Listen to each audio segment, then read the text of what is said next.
दोस्तों, अली खामनेई साहब का जैसे ही ताबूत सबके सामने आया, उनका पार्थिव शरीर उसमें रखा हुआ था, पहली झलक 28 फरवरी के उस हमले के बाद जब अमेरिका और इजराइल ने ईरान पर अटैक किया था, जिसमें इंतकाल की खबर थी, पहली दफा सार्वजनिक तौर पर सामने आया, तो उसे देखकर बड़े बड़े मजबूत वो चेहरे, आपको याद होगा कि अमेरिका को चुनौती दे रहे थे, अमेरिका को दहला रहे थे, इजराइल को फूंक रहे थे, वो भावनात्मक तौर पर टूटते हुए नजर आए। खबर जो है मैं आज आपको दिखाऊंगा, वो लोग जिन्होंने पूरी जिम्मेदारी और ताकत के साथ अमेरिका के प्रतिनिधि मंडल का न केवल सामना किया बल्कि उनको उनकी हैसियत याद दिलाई। आज देखिएगा वो किस कदर अंदर तक टूटे हुए थे। यही नहीं, आज आपको दिखाऊंगा 60 दिन का वक्त दिया है, इंतकाम लिया जाएगा। खामनेई साहब के साथ जो किया गया उसका इंतकाम ईरान लेने जा रहा है। खबर कहां से निकली और कौन कौन से देश के प्रतिनिधि मंडल पहुंचे हैं वहां पर, ताजा तस्वीरें भी दिखाऊंगा आपको कि फिलहाल वहां चल क्या रहा है तेहरान के अंदर, क्योंकि 9 जुलाई तक ये सब कुछ होगा। मशहद, जी हां मशहद, जहां पर जन्मे खामनेई साहब, वहीं पर उन्हें सुपुर्द खाक किया जाएगा 9 जुलाई को। लेकिन उससे पहले क्या क्या चल रहा है वहां पर वो भी आपको दिखाऊंगा। लेकिन एक चेहरा इसमें आप मिस करेंगे, वो चेहरा जो वक्त मिलते ही विदेशी यात्राओं पर चले जाते हैं। अगर वो इस दौर में यकीन मानकर चलिए जाते तो बहुत कुछ बदल सकता था। नमस्कार, मैं हूं प्राज्वल गौतम और आप देख रहे हैं टाइम्स एक्सप्रेस। सबसे पहले जरा ये तस्वीर देखिएगा, ये वीडियो। इस वीडियो ने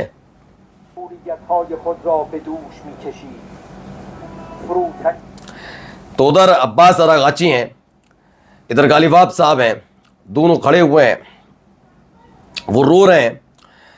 संसद के स्पीकर हैं, आपने अमूमन अब्बास अरागाची को देखा होगा, प्रतिनिधि मंडल के तौर पर ही जाते हैं। आपने गालिबाफ साहब को देखा होगा कि कभी अमेरिका की हेकड़ी अकड़, उसकी दुस्साहस के सामने कभी झुके नहीं।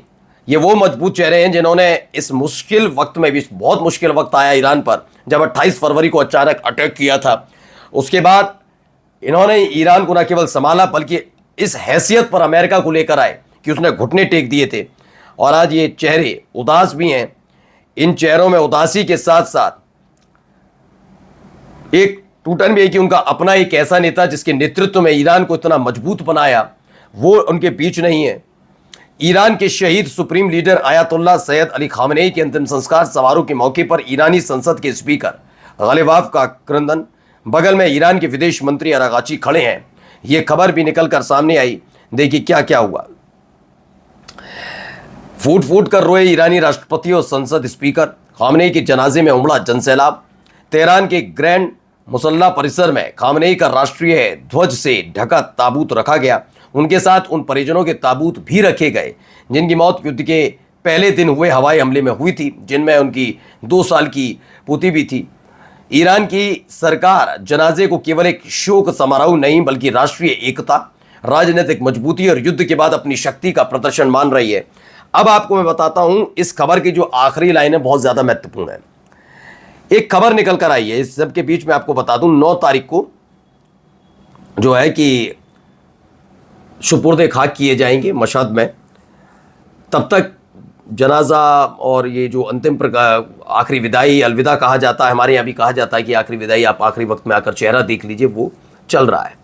लेकिन ईरान का मकसद सिर्फ ये नहीं है कि उसके शोक में, उसके दुख में आकर सब शामिल हो। इस दौरान वो ये देख रहा है कि वो कौन कौन से देश हैं जो वाकई उसके दुख से दुखी हैं, ऐसे वक्त में उसके साथ हैं, और इन सब में हमारे देश का जिक्र ना हो तो गलत हो जाएगा। देखिए, अगले सप्ताह 3 देशों के दौरे पर जाएंगे पीएम मोदी। 6 से 11 जुलाई तक इंडोनेशिया रहेंगे, ऑस्ट्रेलिया और न्यूजीलैंड का दौरा करेंगे। भारत न्यूजीलैंड की फ्री ट्रेड है, ये खबर निकल कर आती है और उसमें मुझे गलत नहीं लगता। लेकिन 6 से 11 जुलाई तक आप इंडोनेशिया जा सकते हैं, आप ऑस्ट्रेलिया जा सकते हैं, आप न्यूजीलैंड जा सकते हैं, तो एक बार ईरान भी हो आते। ये मैं क्यों कह रहा हूं, सवाल है इसके पीछे, इसलिए मैंने ये मुद्दा उठाया है। दरअसल जब 28 फरवरी को इजराइल ने अटैक किया, क्योंकि जिसकी संभावनाएं बन रही थी, जब इजराइल ने, अमेरिका ने मिलकर हमला किया ईरान पर, उससे 1 हफ्ते पहले ही इजराइल पहुंचे थे नरेंद्र मोदी साहब। जब हमला हुआ तो हमला होने के बाद आप यकीन मानिए कि उस हमले की निंदा करने में कई दिन लगा दिए नरेंद्र मोदी साहब ने। ये दूसरा सवाल। तीसरा ये कि जब मिनाब स्कूल में हमला किया इजराइल और अमेरिका ने, जिसमें 168 बच्चों की जानें चली गई, उस पर भी कोई बहुत बड़ा निंदा बहुत तुरंत नहीं की, घंटों लग गए थे। लेकिन हां, अमेरिका के राष्ट्रपति डोनाल्ड ट्रंप के घर के बाहर फायरिंग हो गई थी, तो मोदी जी ने टाइम नहीं लगाया, तुरंत ट्वीट करके उनकी सलामती, जो एक होटल में हमला हुआ था तब तुरंत ट्वीट किया। तो ये सारी चीजें ईरान देख रहा है। ईरान ने यह भी देखा कि जब इस युद्ध का माहौल चल रहा था और अमेरिका पूरी तरह से बेबस नजर आ रहा था, उस दौरान ईरान का एक नौसेना का जहाज युद्ध अभ्यास के लिए भारत के निमंत्रण पर, भारत के न्योते पर आया था समुद्री क्षेत्र में, और जब वो वापस जा रहा था उसी वक्त अमेरिका की पनडुब्बी ने उस पर निशाना साधा था। ये सारी चीजें बहुत जरूरी हैं, बहुत ज्यादा जरूरी है समझना कि ईरान कहां नजर गड़ा कर बैठा हुआ है। ये तमाम चीजें नोटिस की जाती हैं कि आप क्या कह रहे हैं क्या नहीं। हमारे देश के कई ऐसे बड़े बड़े लोग हैं जो ईरान के खिलाफ बोल रहे थे, बहुत उल्टा सीधा, उस पर भी नजर थी, लताड़ भी लगाई गई थी। अंजना कश्यप वाला मामला याद ही है कि ईएमआई पर रोटी मिल रही है ईरान के अंदर, ईरान ने लताड़ लगाई थी। तो इन सब चीजों का एक असर पड़ता। मैं ये नहीं कह रहा कि आप पूरे दिन वहां रहते, 6 दिन वहां रहते, नहीं, अगर आप वहां जाते इस वक्त में तो एक असर पड़ता। लेकिन क्यों नहीं गए ये आप खुद सोचिए, किसने मना किया होगा, मैं क्या जानूं। फिलहाल आप पे टाइम था तो 11 से 6 जुलाई तक आप 3 देशों में रह सकते हैं, वहां नहीं। खैर, आगे अगली खबर की तरफ बढ़ते हैं। क्या कहा जा रहा है, जरा इनसे सुनिए, ये क्या कह रहे हैं।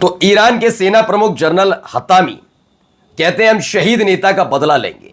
खामनेई साहब के इंतकाल के बाद और लंबा समय बीतने के बाद अमेरिका को लग रहा है वो डील चिल्लाएगा। तो इस डील की वजह से क्या होगा, ईरान ये सब कुछ भूल जाएगा, उसे लगेगा ही नहीं कि कुछ हुआ है। लेकिन ऐसा नहीं है। खामनेई साहब के इंतकाल जिस तरह से हुआ, मैंने बताऊं, जैसे आपके घर में बड़े बुजुर्ग होते हैं तो सबको पता है कि एक ना एक दिन उन्हें जाना, जो आया है वो जाएगा। लेकिन जो स्वाभाविक मौत होती है वो अलग है। लेकिन अगर आपकी उसी बूढ़े बुजुर्ग की जिंदगी लड़ाई झगड़े या किसी हमले में चली जाए तो आपके अंदर गुस्सा पनपता है। आप जानते हैं कि उनकी उम्र हो चुकी थी, लेकिन फिर भी वो स्वाभाविक मौत नहीं थी। वही गुस्सा यहां है। उन्होंने कहा यह बात अलग है कि अमेरिका और ईरान 60 दिनों के सीजफायर के दौर से गुजर रहे हैं और एक फाइनल शांति समझौते तक पहुंचना चाहते हैं। लेकिन ये बात भी सच है, हम बख्शने के मूड में नहीं है। और जाते जाते जरा तस्वीर देखिए, वीडियो।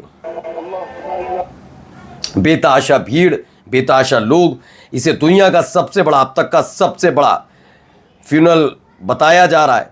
ये तस्वीर देखकर आप अंदाजा लगा सकते हैं वहां कितने लोग जुटे होंगे।